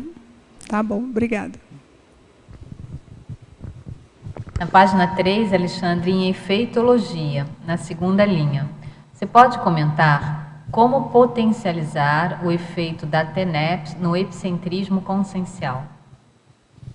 Não sei se eu entendi a pergunta. Como potencializar o efeito da TENEPS no epicentrismo consciencial? Ah, tá certo.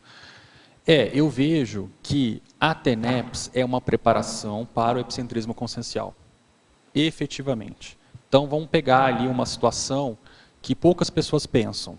Mas tem lá, não sei se a pessoa é do métier nosso, mas... do nosso, né? Mas bem então, próximo. vamos supor, a pessoa fez lá o curso ECP2. O curso ECP2 tem lá um EPICOM, e esse EPICOM, ele faz ali uma energização, que pode ter um processo de psicofonia ou não, dependendo da situação. Mas, então, isso acontece para um grupo maior, para um contexto maior. O que é a TENEPS? A TENEPS nada mais é do que um treino para o epicentrismo consciencial. Ela tem uma oportunidade diária de ser um epicentro consciencial na sessão que ela faz. Ela vai se sintonizar com os amparadores, vai exteriorizar energias, vai acolher consciex, né? Então, lá no fundo, a sessão que nós temos diária de TENEPS, para quem é tenepsista, a pessoa está tendo a oportunidade de ser um epicentro consciencial, de treinar esse epicentrismo consciencial. Eu não vejo tanta diferença assim dos mecanismos de uma coisa e de outra. A diferença que tem, talvez seja do ponto de vista de estofo energético, de assistência, que é ali no ECP2, é num nível, obviamente, maior, uma proporção maior. Mas se a gente for pensar do ponto de vista de mecanismo, de técnica, de paratecnologia, a condição não é tão diferente assim. Então, por isso que eu vejo que a TENEPS é um ponto fundamental para o epicentrismo consciencial, justamente porque é uma oportunidade que nós temos diariamente de ter o rapport com os amparadores, de receber ideias, insights. Uma coisa que eu vejo, por exemplo, na questão da TENEPS é que, às vezes, em muitos contextos, ela acaba sendo um processo, às vezes, ainda um pouco, em alguns momentos, egóico. Né? Então, isso numa condição de epicentrismo, por exemplo, no caso da CP2, já não acontece mais. A pessoa está ali para os outros, né?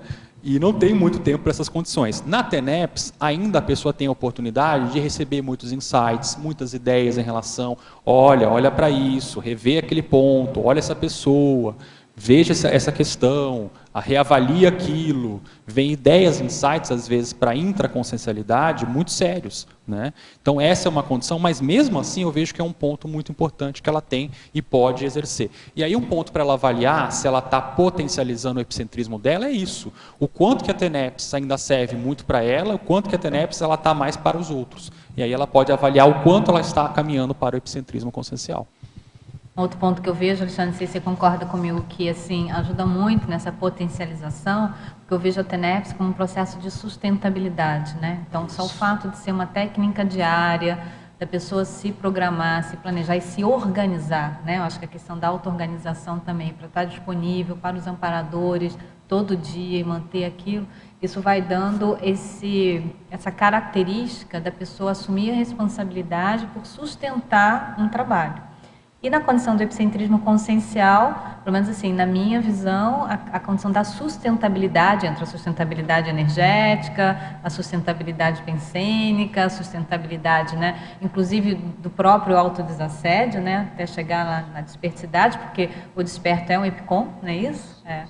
É importante, né? Então, ver o quanto que o Valdo sempre tem falado, agora é do diário da TENEPS, né, avaliar o diário da TENEPS. Então, qual que tem sido, digamos assim, o desenvolvimento realmente da TENEPS, e isso tem trazido para a pessoa, de um modo geral, na manifestação dela como um todo, essa condição da sustentabilidade. Né?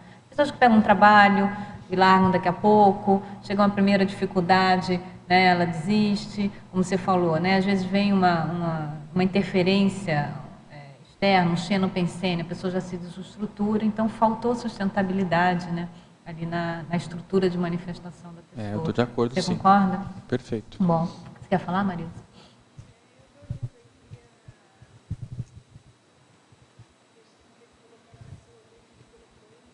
Bem legal, né? Essa taxologia, né? Tá ligado, Marisa? Tá ligado? O microfone tá ligado? Agora eu liguei. Essas considerações que você fez a respeito desses 12 itens sobre a INVEX, para mim me interessa muito, porque daqui a pouco eu estou lá, né? Eu já vou embora e volto. Eu estou olhando mais a INVEX do que outra coisa. Então, eu gostaria que você fizesse o comentário desses 12 itens, aí se não for abusar muito. Eu acho que vai ajudar muito ao jovem inversor aí que está nos ouvindo, vem por aí. Tá certo. Esses 12 itens aqui, Marilza, eles são, eu vejo assim, alguns pontos que seriam importantes Sim. para o inversor começar a avaliar mais seriamente. Sim. Então ele vê o quanto que ele já passou por isso daqui e justamente para ele poder começar uma TENEPS de maneira mais adequada e caminhar para a desperticidade. Então são pontos aí que eu vejo que são fundamentais. E aqui, principalmente, diferente dos demais aqui, né, de TENEPS e desperticidade, são pontos básicos da vida humana aqui, né, do ponto de vista da conscienciologia ou de assentamento da vida humana. Então, a proposta aqui é essa, que o inversor, ele avalie o quanto ele está caminhando a partir desses pontos, vamos dizer assim, fundamentais, pilares fundamentais. Alexandre, a gente ainda vê muito, por exemplo, eu voluntario lá na holoteca e recebo muita gente. E eu faço, principalmente quando é jovem, eu faço questão de passar ali por aqueles infotares, né? Aqueles cartazes que tem lá, as pranchas, que eu acho excelente aquilo, o incentivo que fotografe, que veja no site, porque aquilo já está disponível no site. E eles ficam sempre naquela questão, será que eu tenho a ver com isso? Gente até que vem para fazer curso aqui, não só visitante. E existe alguma dificuldade nessa assunção da intermissibilidade? Você vê isso lá na Sinvex, nas pessoas que aparecem? Como é isso? Existe, né? Agora, aí a pessoa tem que ver, eu acho que a vida humana ela está se tornando cada vez mais complexa, sabe, Marilza? Sim. Então, existe muita dispersão, muita condição e, às vezes, algumas facilidades que, às vezes, pode deixar a pessoa mais acomodada. Então, tudo isso, às vezes, dá uma obnubilada na lucidez da pessoa e tudo mais. Verdade. Mas eu acho que a pessoa, enfim, ela tem que ver, né? E eu acho que o nosso desafio, né, por exemplo, no caso da Sinvex lá, é tornar aquele ambiente cada vez melhor. Eu acho que a gente precisa fazer muita coisa lá ainda, mas para receber esses jovens. Então, por exemplo, nós estamos tendo uma experiência diferente lá agora, que nós iniciamos no começo do ano, nós, na verdade, transferimos, né, no começo do ano, a dinâmica parapsíquica de INVEX, que acontecia já faz um tempo aqui no CAEC. E, para nossa surpresa, tem acontecido umas situações bem assim, interessantes, de muitos jovens aparecendo ali para conhecer a instituição a partir do interesse no parapsiquismo. E o campo que se forma ali, a partir de amparadores específicos e a partir da situação ali que a gente propicia, é bem interessante. Então, a gente observa jovens, e interessante que tem aparecido bastante mulher jovem com sensibilidade parapsíquica. Então, a pessoa tem que avaliar isso e levar a sério, né, aquilo que tem. Sim, é muito porque a gente vê aquele mesmo. jovem, às vezes uma mulher ali que tem uma sensibilidade parapsíquica impressionante. Os amparadores, então, estão mexendo com aquela pessoa, ela leva um impacto naquela dinâmica, que tem uma condição de uma equipex especializada nisso, e aí é com a pessoa, né? A gente está tentando fazer a nossa parte, tem muito o que fazer ainda, mas vamos ver. Eu acho que os próximos anos aí eu estou otimista com relação às possibilidades que a gente tem ali de criar uma ambientação, né, uma ambientação que ajude, né? É isso muito aí. bom, muito bom. Professor Alexandre, sendo um inversor autor, pela sua experiência e da observação de outros, quais os mata-burros mais comuns que atravancam os inversores veteranos que ainda não escreveram um livro e querem fazê-los? São 3 perguntas relacionadas aqui ao autorado. Posso fazer as 3 juntas ou quer responder uma por uma? E que dicas práticas dá para ultrapassar esses trafares anti-autorais mais comuns? Pode dar exemplos? E quais as vantagens e desvantagens que verificou de escrever um livro em grupo? E as vantagens e desvantagens de escrever um livro a solo? É uma inversora de Portugal que está fazendo a pergunta. Eu vejo que essa questão de GESCOM ela é muito importante dentro da INVEX. Agora, eu acho que, na verdade, tem muitas inseguranças em relação a isso, né? Nós temos uma estrutura hoje na Conscienciologia muito boa para auxiliar nesse sentido. Então, eu diria que é uma questão mais realmente de foco pessoal, de priorização que ela tenha do ponto de vista prático para levar isso, né? Tentar levar isso de jeito. Eu vejo que, eu tenho visto algumas gerações mais novas, assim, existe uma certa dificuldade, às vezes, de levar direito às coisas. E a proposta da Invex é justamente levar direito às coisas. Então, a gente tem a nossa profissão, a formação, a condição de duplismo, voluntariado, e, ao mesmo tempo, tem outras coisas para serem feitas. É um desafio, a Invex é justamente para isso, né? E eu vejo que a pessoa tem que começar, ela tem que começar a botar foco nisso. Então, ela já escreveu um verbete, ela já fez um artigo, começar a caminhar para isso. Eu penso sempre em convergência. Então, por exemplo, na época que eu fui fazer meu mestrado, eu já pensei numa possibilidade de fazer um outro livro a partir daquela dissertação que eu fiz. Eu não fiz um tema aleatório. Aliás, eu tirei do livro JK um capítulo que eu não pude explorar muito, e eu fiz uma dissertação ali, e o povo não entendia, mas como é que você chegou nesse tema? Eu já estava pesquisando o tema há 6 anos, então a explicação era essa, mas eu não podia falar, né, porque aí envolvia conscienciologia e tudo mais, e eu não tinha publicado o livro ainda. Mas eu procuro sempre fazer essa convergência das coisas. Os verbetes que eu escrevo, eu procuro fazer convergência. Então, tudo que eu estou escrevendo em matéria de verbete aqui, são coisas que eu quero aproveitar futuramente para outros livros, né? Então, um livro que eu quero escrever futuramente sobre esses temas, né, que possa abranger isso, não necessariamente dessa forma, mas eu quero extrair isso para capítulos ou ideias, insights para isso. Então, essa ideia de convergência, ela é muito importante. Eu participei uma época também, já faz quase mais de 10 anos talvez, do curso Formação de Autores, ali na coordenação, junto com a Sandra Tornieri, e a gente via muito isso, a pessoa não pensava no tema do livro dela de maneira convergente. Então ela estava fazendo, puxa, eu estou fazendo um mestrado, o que o teu mestrado tem a ver com isso? Nada. Então, é importante pensar nessa convergência, o que ela está fazendo no dia a dia dela para colocar no livro dela, porque isso faz mais sentido. Né? Ela não vai falar, parou tudo agora e vou escrever meu livro. Não, o livro tem alguns elementos que faz parte do dia a dia dela. Isso ajudaria bastante. Tem outra pergunta aí no final? Então, os mataburros mais comuns que atravancam os inversores veteranos, parece que a dispersão e essa ausência de convergência, né, dos interesses, ou até mesmo levar direito, como você respondeu. Isso. Que dicas práticas dá para ultrapassar esses trafares anti-autorais mais comuns? Certo. A condição da convergência, né, que você colocou, né, convergir, levar tudo para o eixo, aproveitar. Grupo, né? Isso. E aí a pessoa quer saber as vantagens e desvantagens, tanto de escrever um livro em grupo, como foi o caso do Inversão Existencial, e as vantagens e desvantagens de escrever um livro a solo, como foi o caso do JK. Eu para mim, eu vejo mais vantagens em fazer o livro solo. Tá? Embora eu não tenha muita autoridade moral cada vez mais para isso, porque eu estou fazendo um outro livro que está na Editares, que é sobre o complementário, né? Na verdade é perguntas e respostas, e que é um livro em grupo, né? Na verdade envolvendo a equipe lá. Enfim, mas o que acontece foram situações um pouco diferentes. Esse livro, acho que foi mais definido as funções e também o modus operandi de trabalho. Então eu vejo que o livro em grupo, o ideal, quando ele é feito, é que ele nasça de uma demanda específica onde as regras estejam claras do que vai ser feito e de que maneira vai ser feito. Né? Então, talvez fazer um livro em grupo para compensar deficiências pessoais não seja a condição ideal. Eu acho que é um livro para somar, né, e que os papéis ali estejam muito claros e o modo de funcionar também.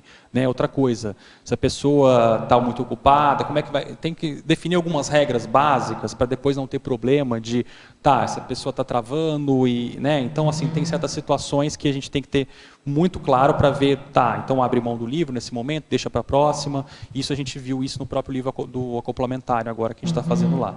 E o livro pessoal, eu acho que ele é importante porque ele tem mais a cara da pessoa. Né? Então, eu acho que eu vejo mais vantagens no livro pessoal.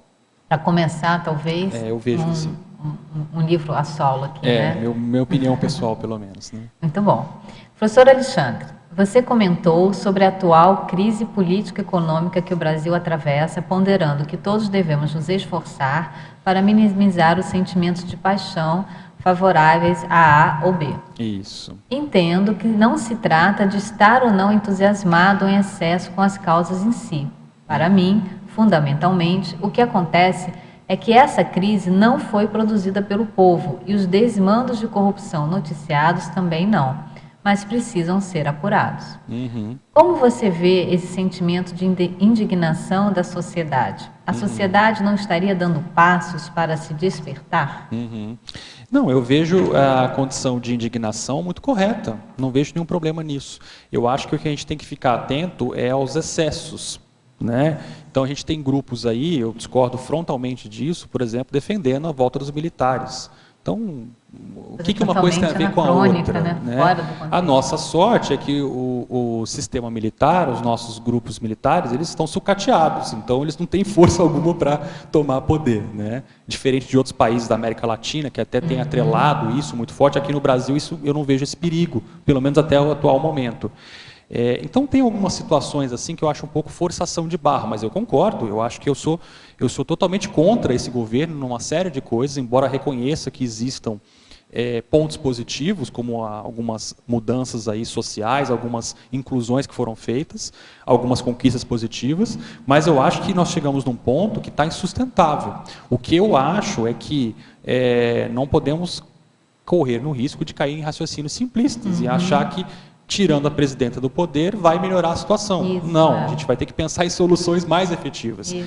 E outra, até um ponto positivo, eu não votei nela para presidente da República em nenhum dos dois turnos, mas só para deixar claro, se por exemplo, o outro candidato, ou outros que fossem lá, tivessem ganho a eleição, talvez a situação tivesse pior ainda. Pelo seguinte, esse governo atual ia estar na oposição, dizendo que era culpa desse governo atual, né? Porque eles são cara de pau demais. Então, veja, o lado positivo disso esse atual governo está arcando com as consequências de tudo que eles fizeram esses anos todos. Que o povo agora aprenda e veja nas próximas eleições o que pode ser feito para ser mudado. Porque se tivesse ganhado um governo diferente, eu não estou dizendo que, né, mas assim, o lado bom, vamos tirar um lado bom disso. Eles estariam na oposição, porque o que eles sabem fazer é ser oposição. O tempo todo eles sabem ser oposição. E agora eles estão tendo que enfrentar o ônus de ser governo, né, e assumir a responsabilidade. E mesmo assim não assume.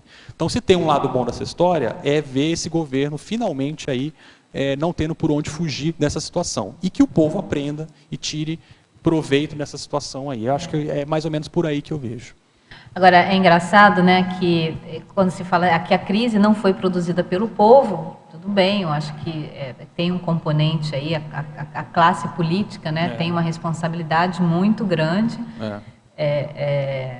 e os desmandos de corrupção noticiados também não. Mas é interessante, sabe, eu estudo, né, eu tenho interesse nessa questão de estudar ética, corrupção, como tem uma tendência nossa, principalmente agora, né, nessa situação atual, de terceirizar 100% a condição da corrupção para a classe política, ou para os administradores, ou para o petrolão, o mensalão, etc., etc.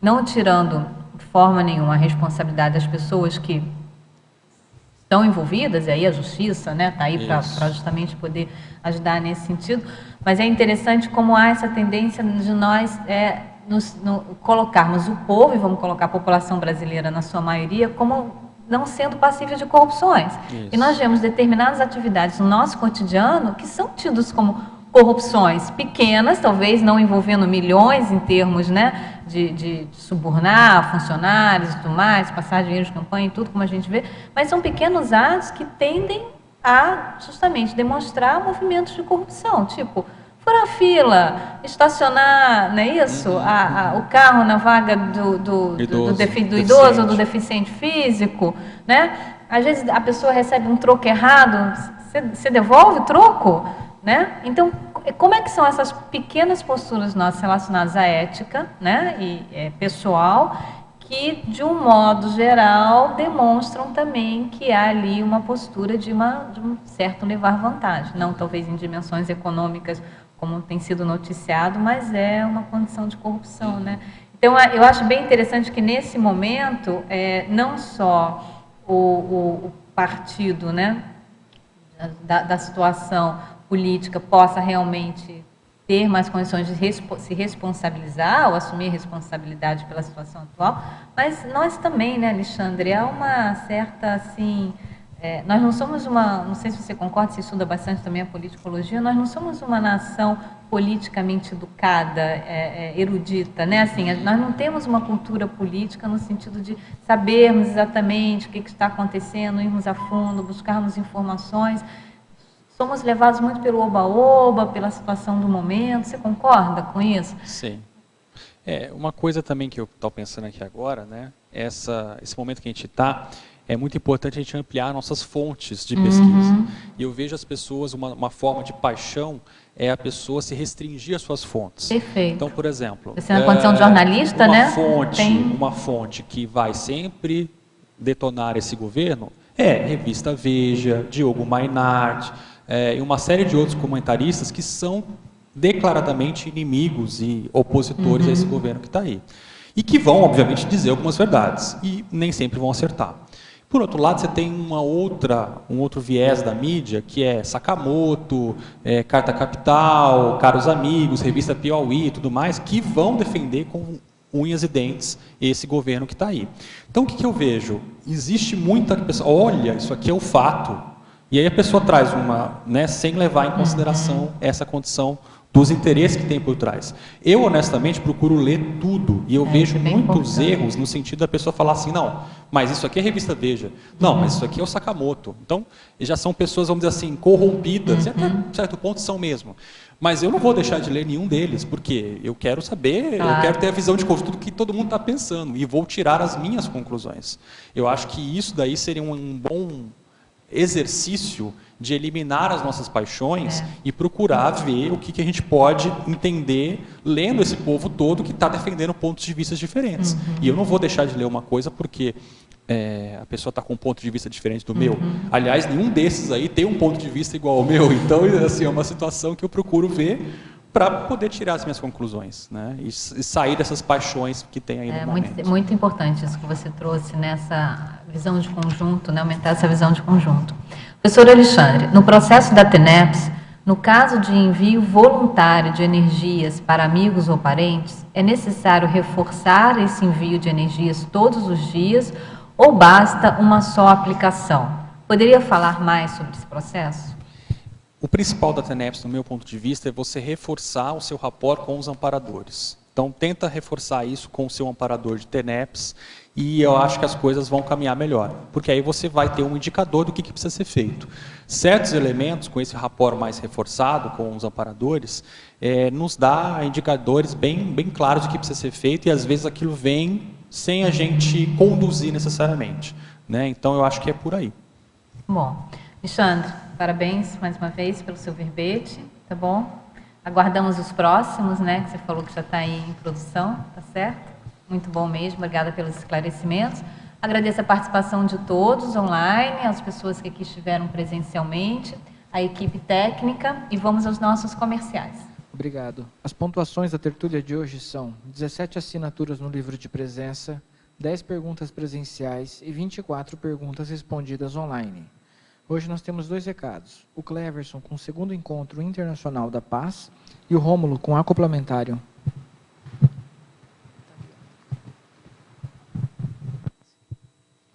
Boa tarde a todos. O Instituto Internacional de Projeciologia e Conscienciologia tem a satisfação de convidá-los para participar do 2º Encontro Internacional da Paz, que ocorrerá no dia 18 a 21 de abril de 2015, no campus de pesquisa de Saquarema, Rio de Janeiro. O evento visa estimular o intercâmbio científico de pesquisa sobre o pacifismologia, oportunizando a apresentação de resultados individuais e grupais. Entre isso, teremos mesas de debate, talk shows, conferências, dinâmicas bioenergéticas e videodebate. Entre o pesquisador está o autor e filósofo e escritor J. Vasconcelos, escritor do livro Democracia Pura. E antes também teremos uma dinâmica para o futuro Laboratório Grupal da Paz, nos dias 11 e 12 de abril de 2015. Para mais informações, pode ligar no telefone do código 45 21 02 14 48 ou no Rio de Janeiro, o código 21 31 53 7574. Ou pelo e-mail agentedapaz@iipc.org. Obrigado.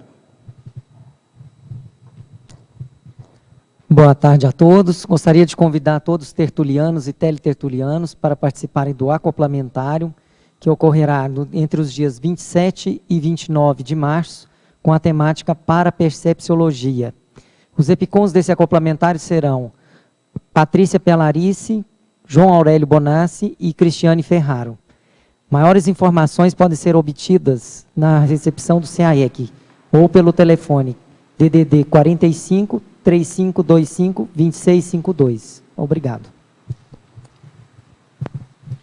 Para amanhã, teremos o verbete Conteúdo Parapedagógico, especialidade Parapedagogiologia, e o verbetógrafo Júlio Roller. Muito obrigado e boa tarde a todos.